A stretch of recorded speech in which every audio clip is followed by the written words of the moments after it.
Bien, contentos de poder estar juntos una vez más para compartir tiempo de oración que tanto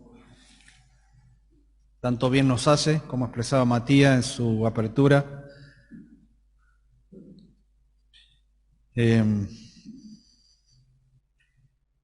Vamos a continuar con el libro de los Salmos. Les invito a que busquemos un Salmo 85, continuando con el orden, ¿sí? Ya estoy amenazado con el 88, ya vamos a llegar. Está difícil, pero no le vamos a esquivar.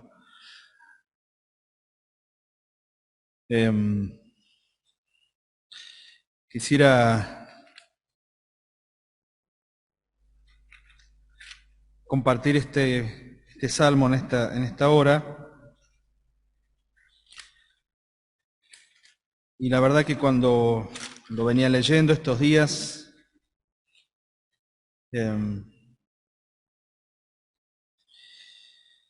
me llamaba la atención hacia dónde apunta.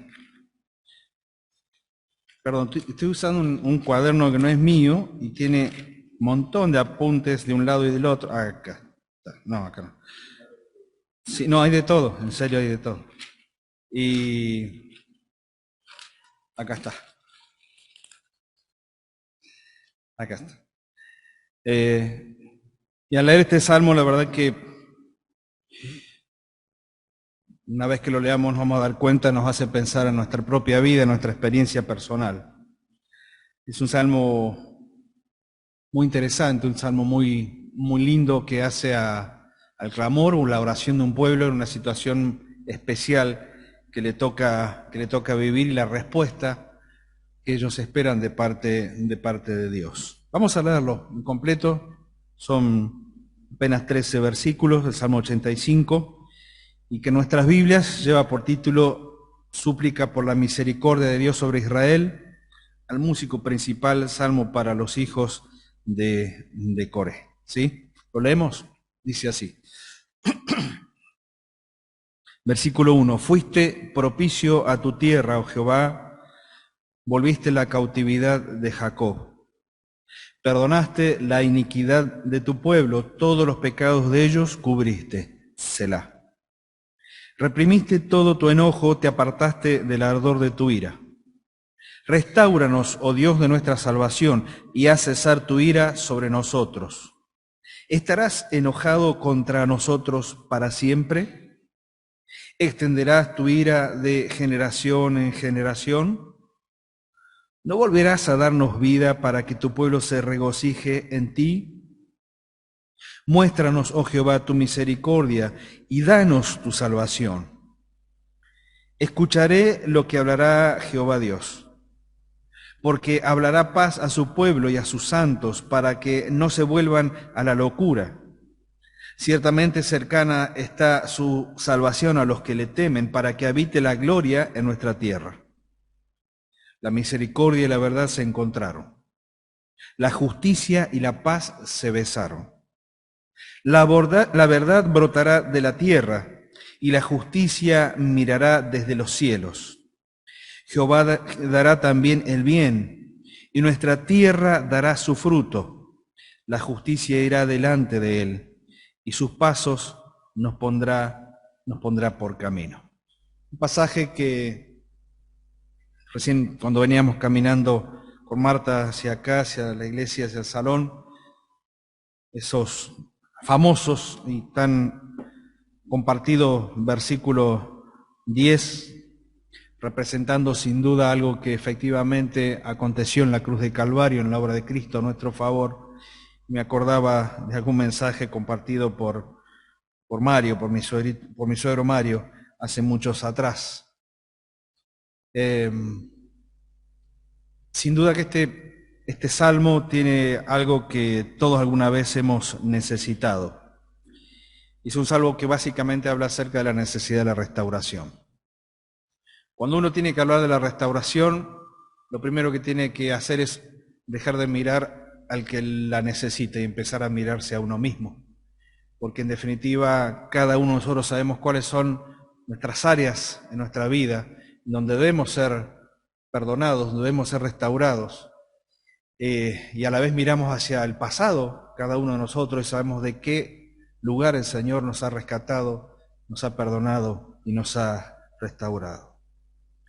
El Salmo 85 básicamente es una oración, y en esa oración hay una súplica por la misericordia de Dios actuando o para que actúe en favor del pueblo.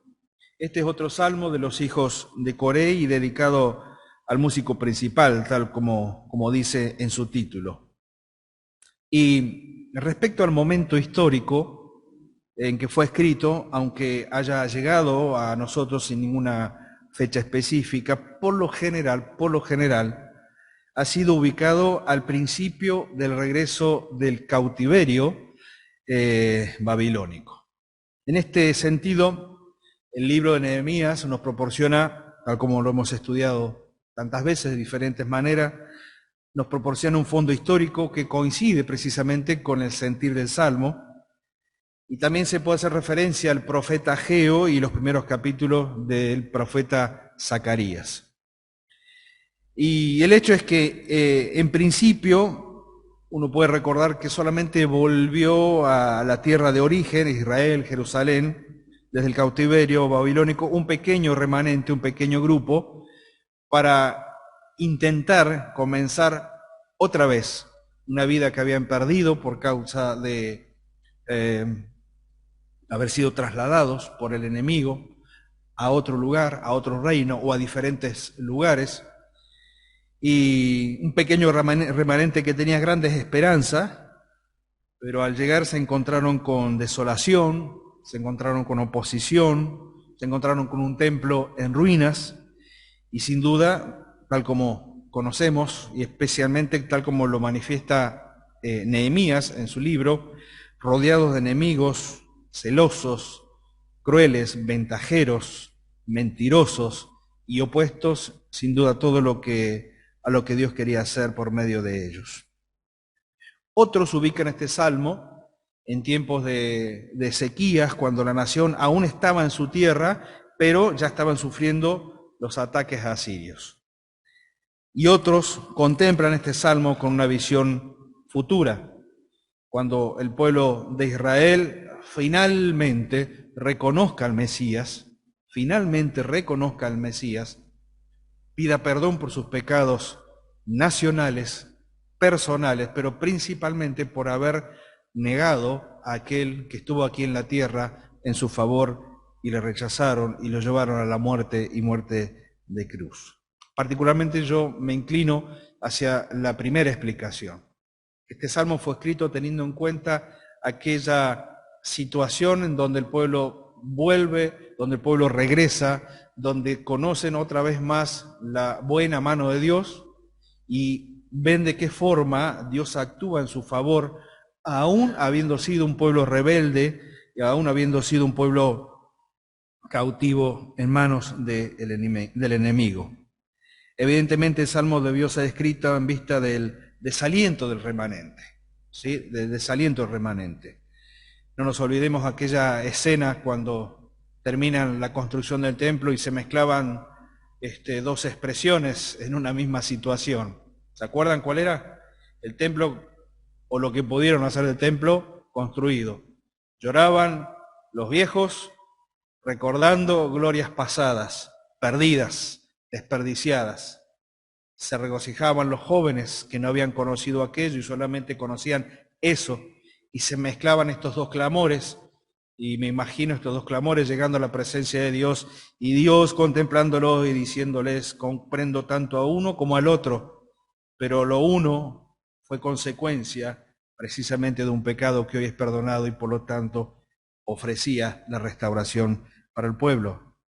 Este escrito se manifiesta o se presenta al músico principal, los hijos de Coré, en vista de ese desaliento, volver con tantas expectativas y de comenzar de nuevo y encontrarse con que está todo destruido y hay que empezar a trabajar, y lleva el propósito de animar y confiar en las promesas de Dios que nunca decayeron, que siempre fueron fieles a pesar de la infidelidad del pueblo. En resumen, Este salmo también refleja el pensamiento que dominaba a los hombres que debían enfrentar la tarea de la reconstrucción y de la restauración.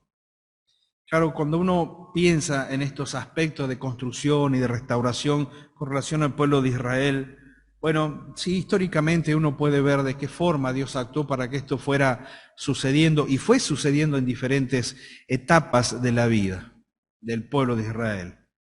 Cuando no eran nación, cuando no había jueces, cuando había jueces, cuando tuvieron que ir a tomar posesión de la tierra, cuando tuvieron su ley, cuando tuvieron que ponerla en funcionamiento, siempre tuvieron en esta situación de plenitud espiritual, pecado cometido, consecuencias de las mismas, Dios actuando en favor, ayudándolos, es decir, este sube y baja fue una constante a lo largo de toda la experiencia del pueblo de Israel. Pero uno, traspolándolo para nuestra etapa, para nuestra vida, para nuestra experiencia particular, nos encontramos que las mismas palabras que fueron expresadas por el salmista también son palabras que podemos expresar cada uno de nosotros, porque también necesitamos en algún momento, en alguna etapa de nuestra vida ser restaurados. En esta oración vemos un llamado a una resurrección de la vida espiritual. Donde había vida, tenía que haber vida de nuevo. Este es el sentido de la expresión avivamiento. Donde había vida, vida otra vez. Es una súplica para que no se muera ni quede detrás aquello que alguna vez habían vivido, es decir, la plenitud de la relación con Dios. Es el contexto de un pueblo que había sido esclavo y que había sido liberado. Y nosotros nos encontramos aquí en el Salmo con tres grandes secciones. Rápidamente para tomar nota. Versículo 1 al versículo 3. El perdón.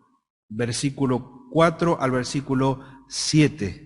La restauración. Y versículo 8 al versículo 13. La respuesta de parte de Dios.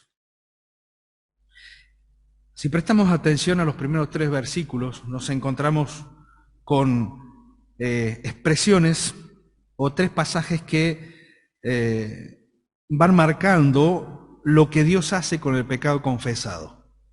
¿Sí? Lo que Dios hace con el pecado confesado. A veces perdemos de vista lo que significa la confesión de nuestro pecado. Cuando nosotros somos sinceros con Dios, cuando confesamos, es decir, decimos lo mismo, esto es lo que significa la palabra confesar, decir lo mismo. Cuando nos despojamos de toda excusa, cuando ya no le damos vuelta a la situación, cuando no buscamos culpables o a terceros, sino que reconocemos que verdaderamente el estado espiritual en el que me encuentro, la situación a la cual he llegado, el punto en mi vida en el cual he caído, cuando reconozco esto delante de Dios, a veces perdemos de vista la inmensa obra que significa el perdón de Dios a nuestro favor. Y precisamente, en forma poética pero certera, el salmista utiliza algunas figuras que son maravillosas para comprender lo que significa el perdón de Dios para con nosotros. Sí, fue para el pueblo de Israel, como nación, como individuos, como tribus que la conformaban, como familias que conformaban esas tribus, pero también es para nosotros. Es para recordar de dónde el Señor nos ha perdonado y todas las veces que el Señor hizo eso con nosotros. Ya sea que haya sido a nivel privado y personal, ya sea que haya sido necesario que sea público y expuesto, pero de una forma o de otra, la obra del perdón de Dios para una nación, para un pueblo, para una iglesia, para una familia, para un matrimonio, o solamente para una persona, para nosotros, es una obra inmensa. Por ejemplo, ellos pudieron aprender que el mismo Dios que produce la liberación del opresor es el mismo Dios que produce la liberación de la esclavitud del pecado, y no es poca cosa. Es decir, cuando nosotros pensamos en un Dios que liberta, inmediatamente pensamos y vamos históricamente, bíblica e históricamente hacia atrás, y vemos de qué forma Dios actuó para liberar a su pueblo una vez y otra vez y otra vez y otra vez. Ese mismo poder es el que se despliega para liberar no solamente al pueblo del opresor, sino para liberar a las personas de la peor opresión, y que es la opresión del pecado, de la práctica del pecado.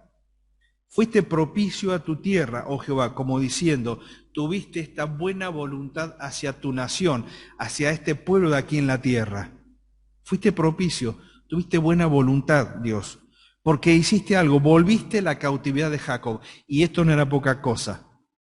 Ellos experimentaron en carne propia lo que significaba ser desarraigados de su pueblo. Ya de solo pensar que alguno de sus principales príncipes nunca volvieron, como en el caso de quién, alguien que se fue y lo llevaron y que nunca volvió, muy conocido, Daniel. Pensar que alguien que fue llevado tan joven, que fueron llevados y que nunca volvieron, nunca pudieron gustar el retorno a la nación, nunca pudieron gustar el retorno al pueblo, sin embargo fueron fieles en tierra ajena. Pero para aquellos que fueron llevados a cautiverio y pudieron regresar, no era poca cosa. Entonces el salmista lo expresa: fuiste propicio, oh Jehová, porque volviste la cautividad de Jacob. Y allí utiliza algunas palabras interesantes para hablar acerca, no solamente del pecado, sino para hablar acerca de el perdón. Él utiliza la expresión perdonaste, versículo 2, la iniquidad de tu pueblo. Y ahí la idea del perdón tiene que ver con un peso impuesto que es sacado, ¿sí? O lo cometido, es un peso que es sacado para libertar a alguien que no puede liberarse por sí mismo. Es alguien que ha caído de tal manera y tiene el peso de sus hechos y de las consecuencias de sus acciones tan sobre su vida, sobre su mente y su corazón, que no le alcanza la fuerza física para sacarse absolutamente nada de eso. Y sin embargo dice que el poder de Dios para liberar literalmente a un pueblo de otro pueblo es el mismo poder que Dios tiene para quitar ese peso del cual la persona no puede liberarse por sí mismo. Todo esto tiene que ver con el perdón. Todo esto tiene que ver con la restauración de la vida. Perdonaste la iniquidad. Todos los pecados de ellos cubriste. Y ahí la idea de cubrir tiene que ver tanto con lo sacrificial, ¿sí? Con la sangre derramada para tapar y cubrir los pecados, la forma en que entraba el sumo sacerdote y ofrecía la sangre del macho cabrío y ofrecía delante de Dios y rociaba en el altar. Es la idea del pecado que queda cubierto, pero es algo más. La idea de esta expresión, todos los pecados de ellos cubriste, significa todos los pecados de ellos limpiaste. Se está anticipando a la obra de Cristo en la cruz, en la expresión, cuando solamente la sangre de Cristo puede limpiar. Y le está llevando o está remitiendo a lo que Dios puede hacer con el pecado de una persona. Fíjense cuánto tiempo antes, cuando ellos entendían que los pecados eran cubiertos por la sangre y no removidos, solamente cubiertos. Pero dice, Dios tiene poder para limpiar. Reprimiste todo tu enojo, te apartaste del ardor de tu ira.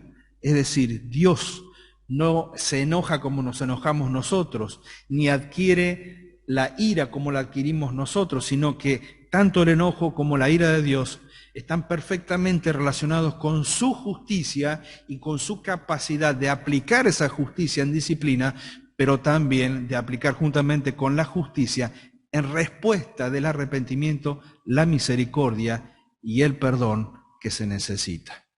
Ahora podemos mirar esta escena y decir, qué bárbaro el pueblo de Israel, qué cosa dura. Por algo en la Biblia se le dice duros de cerviz.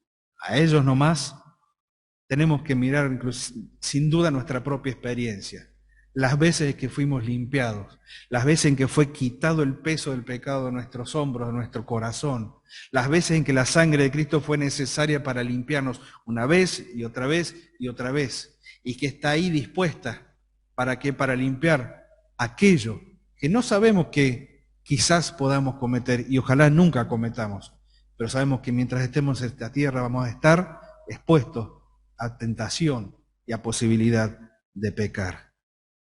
Esa liberación significa que Dios se involucra en la restauración. Se involucra en la restauración. Ustedes saben que cada vez que tengo que restaurar un mueble no leo el Salmo 85, pero va por ese lado. Porque cada vez que alguien me trae un mueble para ser restaurado, normalmente llega en las peores condiciones.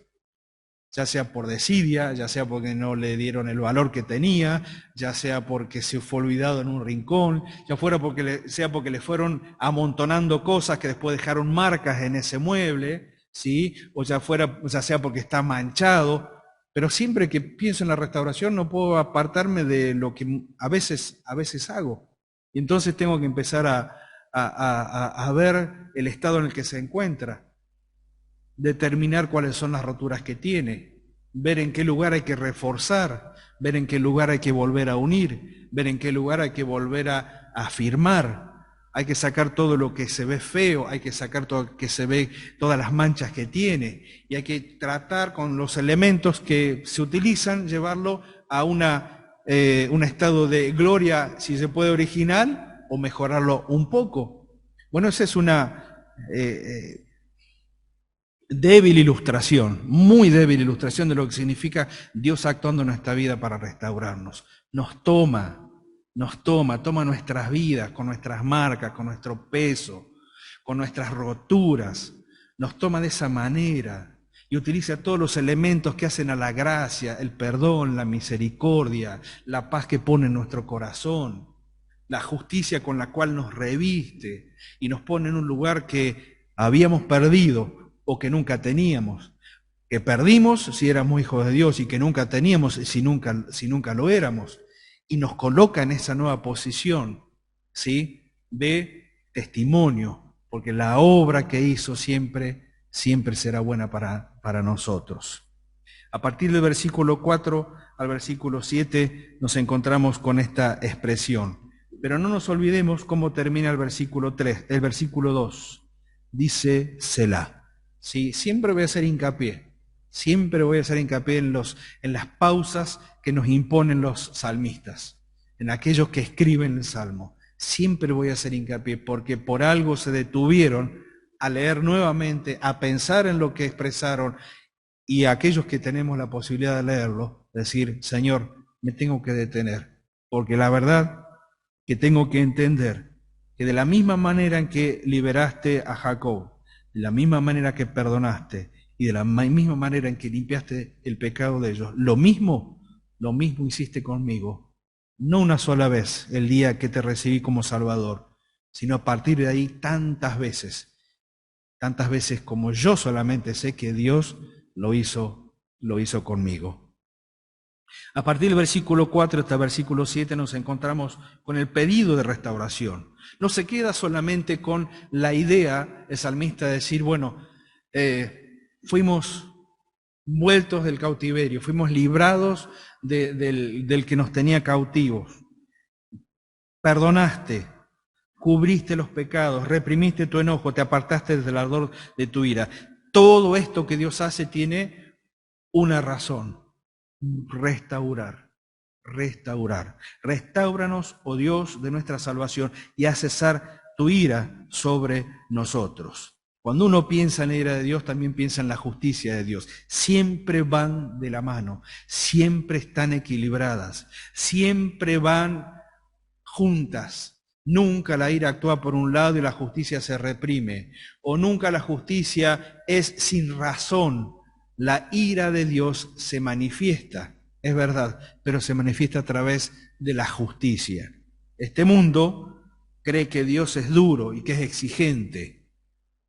Y cuando Dios actúa en veredictos que a veces uno los mira a la distancia, de la forma en que se manifiesta la naturaleza que está bajo su control, de la forma en que se manifiestan las situaciones que se desembocan en los pueblos y las naciones, y vemos consecuencias de esto, el mundo pregunta, ¿dónde está Dios? Nosotros sabemos dónde está Dios. Está en cada una de esas situaciones presentes, y a veces tiene que utilizar estas cosas que para el mundo son incomprensibles, desastres naturales, y que para el mundo es muy duro, y nosotros decimos, no, Dios no se está desentendiendo.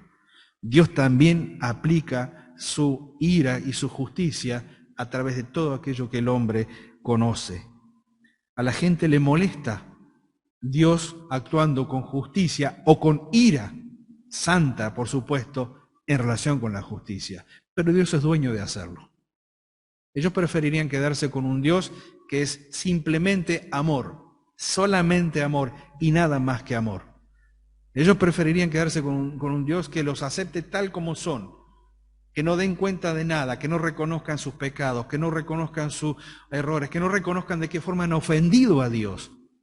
Y este es el peor mensaje que una iglesia puede darle a esta humanidad.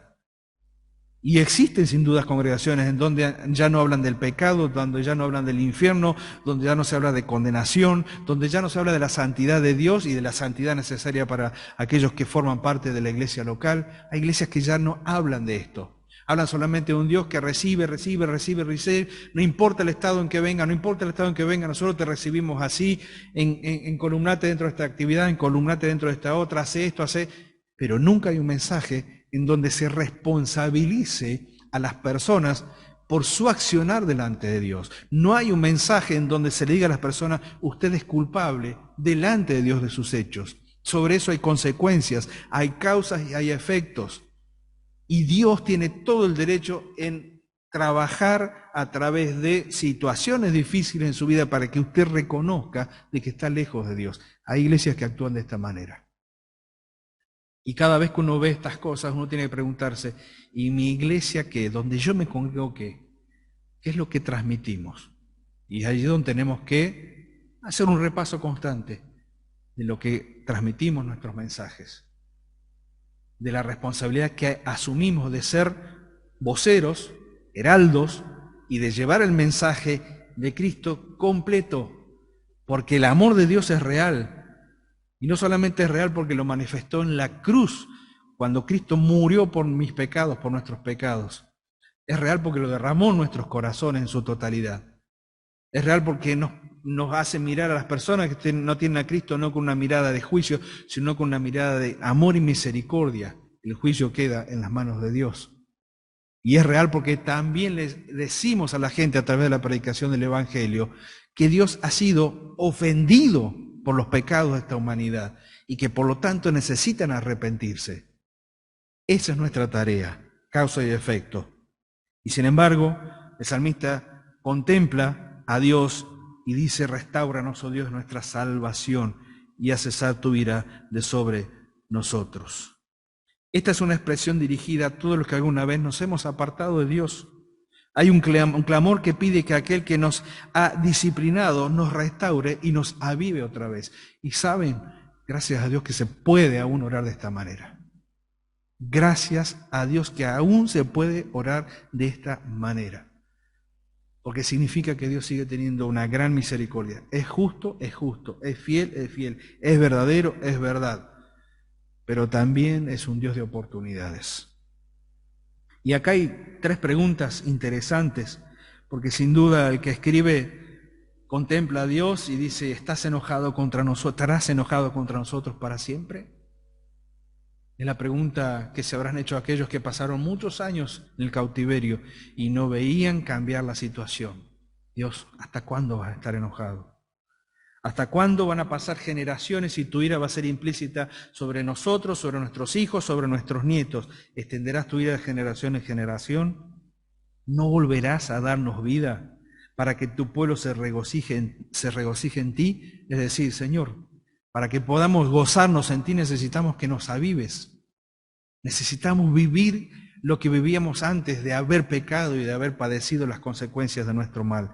Muéstranos, oh Jehová, tu misericordia y danos tu salvación. Esta es una oración para todo aquel que necesita volver a Dios. Esta es una oración para todo aquel que necesita volver a Dios. Ya sea que sea un hijo de Dios que ha tomado decisiones y se ha apartado, o que tiene que pagar las consecuencias de sus pecados, pero también y principalmente para aquel que no lo es y que necesita decirle a Dios: Señor, soy un pecador, soy una pecadora, necesito conocer tu misericordia, necesito de tu salvación. Muchos de los que estamos aquí hemos gustado de eso. Muchos de los que estamos presentes en esta noche hemos gustado acerca de ese amor, misericordia, perdón y salvación. Pero si hubiera alguien en esta noche presente aquí entre nosotros, o quizás escuchando, que todavía no ha gustado de esto, ¿cuál es el paso que tiene que dar? ¿Cuál es la decisión que tiene que tomar? ¿Cuál es el punto al cual tiene que acceder para gustar de esto? Un solo punto: reconocerse pecador y entender que Dios envió a su Hijo Jesucristo a morir en la cruz del Calvario en nuestro favor cuando nada merecíamos. La misericordia expresada a través de la obra de Cristo en la cruz. Él ocupó mi lugar, Él ocupó tu lugar. Y lo único que está esperando es que te arrepientas y que pidas perdón por tus pecados. A partir del versículo 8 al versículo 13 encontramos estas expresiones, y es la seguridad prometida de parte de Dios para todos aquellos que han pasado por esta situación. La situación de estar pagando las consecuencias de su pecado y la situación de haber gustado la restauración de Dios. Entonces, dice el salmista en el versículo 8, ya soy salvo, ya estoy restaurado, ya Dios ha actuado a mi favor, ya me arrepentí, ya mis pecados fueron quitados de mí, ya mis pecados fueron perdonados, la mancha ya no existe más, Dios obró en mi favor, pero no porque yo lo procuré, sino porque Dios lo hizo así en mi vida. Por lo tanto, a partir de hoy, a partir de ahora, escucharé lo que hablará Jehová Dios, porque hablará paz a su pueblo y a sus santos, para que no se vuelvan a la locura. Miren, cuando uno está lejos de Dios, puede volver de dos maneras: o vuelve bien o vuelve mal. Volver bien significa tener la misma actitud que tuvo el hijo pródigo cuando se detuvo en su momento de locura, en su momento de perdición, y dijo: volveré a la casa de mi padre. He pecado contra Dios y he pecado contra mi padre. Volveré allá y pediré perdón. Ese es el volver que todos alguna vez experimentamos, y es el volver que esperamos de aquellos que alguna vez vimos que se fueron, que se alejaron y que no volvieron. Pero también se puede volver mal. Y esta es la recomendación que le hizo el Señor, por ejemplo, a la mujer que fue hallada en adulterio. ¿Se acuerdan? Poquitas palabras fueron de parte del Señor. Vete y no peques más. Vete y no peques más. Para aquellos que hemos pasado por experiencias de disciplina, estas palabras son como un semáforo constante. La misericordia de Dios que nos libera, pero a la vez que nos dice: no peques más, porque la peor forma de volver sería volver y volver a caer. Es una posibilidad, pero ya hemos sido adiestrados en el sentido de que no queremos volver a pasar por lo mismo. Por eso escucharé lo que Dios hablará, porque hablará paz a su pueblo, a sus santos, para que no se vuelvan a la locura. Dios hablará paz. Ahora, pensaba yo acerca de estas instancias, ¿no? La restauración de un pueblo, la restauración de una nación, la restauración de individuos, nuestra restauración como miembros de la iglesia local. ¿Existe la restauración para una iglesia? ¿Existe la restauración para una iglesia que no esté haciendo las cosas correctamente? Sin duda que sí. Sin duda que sí. Cuando uno va a Apocalipsis, en las cartas que el Señor escribe para las iglesias, lo hace. No solamente ve las personas, ve la iglesia local en su conjunto. Y le dice, por ejemplo, a la iglesia en Éfeso: mira, ¿dónde caíste? Arrepiéntete. Es una expresión que va repitiendo, salvo a una, va repitiendo a todas las iglesias: mira dónde caíste, mira dónde caíste, mira dónde caíste. ¿De qué pecados o qué pecados puede cometer una iglesia local donde necesite ser restaurada por Dios? Bueno, podemos pecar por indolencia, cuando no nos importa el resto de las personas, estamos contentos. Pequeño pueblo muy feliz, entre nosotros manejamos, mantenemos nuestras reuniones, nuestras actividades, pero no le compartimos a nadie el mensaje de salvación. Si vienen, vienen, si cae alguno que caiga, si viene alguno, bueno, será por la misericordia de Dios, pero jamás salimos a compartirle a nadie el mensaje de salvación. Indolentes.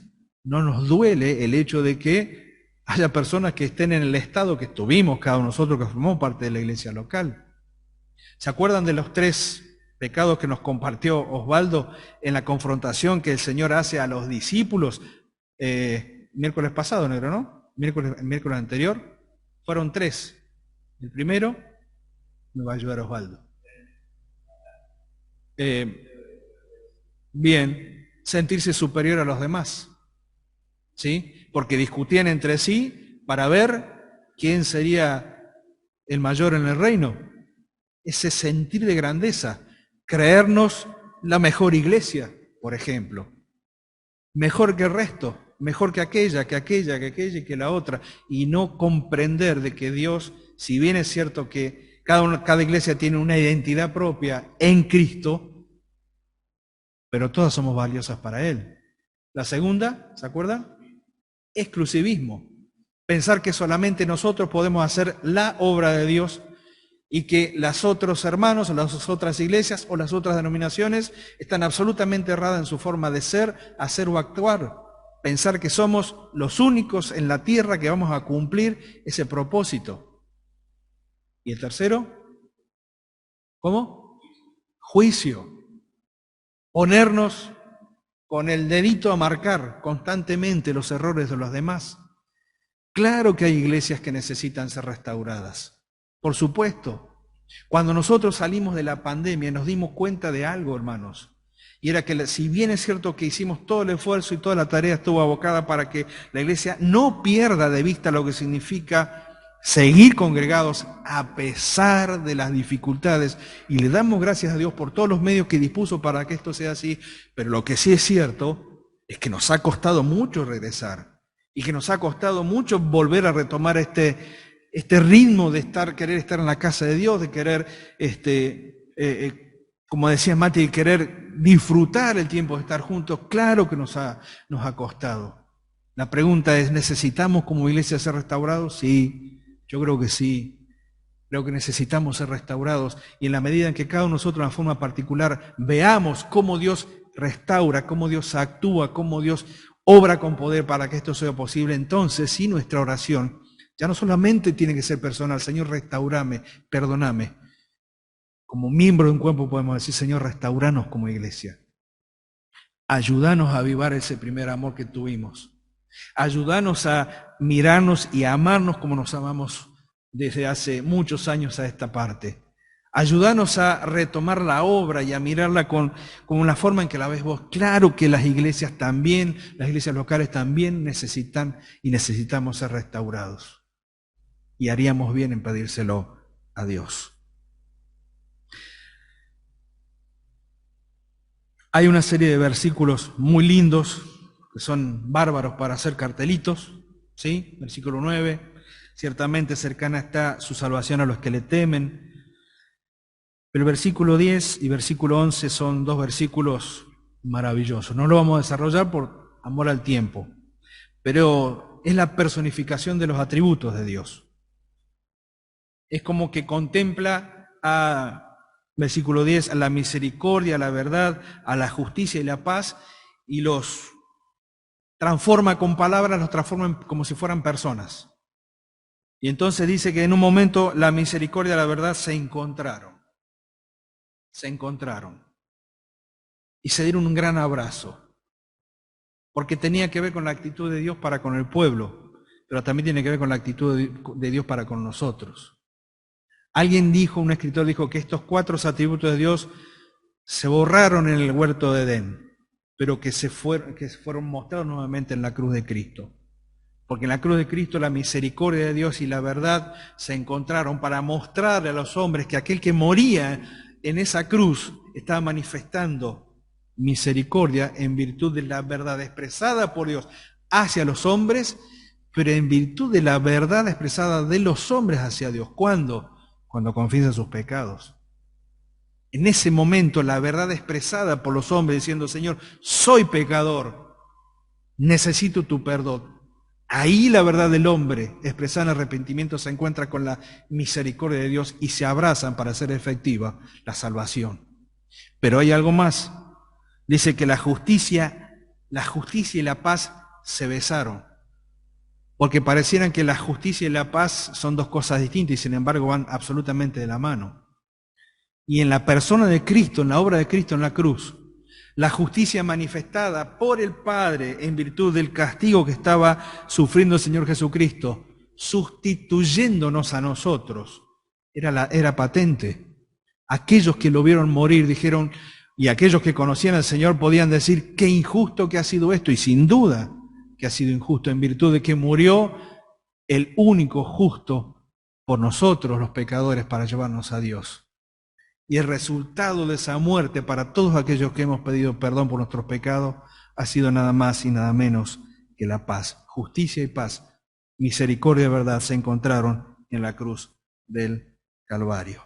Para terminar, el último versículo 13 dice, la justicia irá delante de él. Leo el 12. Jehová dará también el bien y nuestra tierra dará su fruto. Esto es una expectativa nacional, ¿sí? Es una expectativa de Israel. Ellos saben que volver a Dios tiene sus beneficios. La bendición sobre la tierra, la bendición sobre la cosecha, la bendición sobre el fruto, todo lo que esto significa para darle posteriormente a Dios lo que Dios se merece. Volver a retomar las fiestas santas, ¿sí? La fiesta de las primicias, darle a Dios lo que a Dios le corresponde, pero para esto era necesaria la restauración. Por eso dice, Jehová dará también el bien y nuestra tierra dará su fruto. Pero hay algo mucho más importante. Dice que hay alguien que le va a marcar a partir de allí el camino por donde deben ir. Porque dice que la justicia de Dios irá delante de él y sus pasos nos pondrá por camino.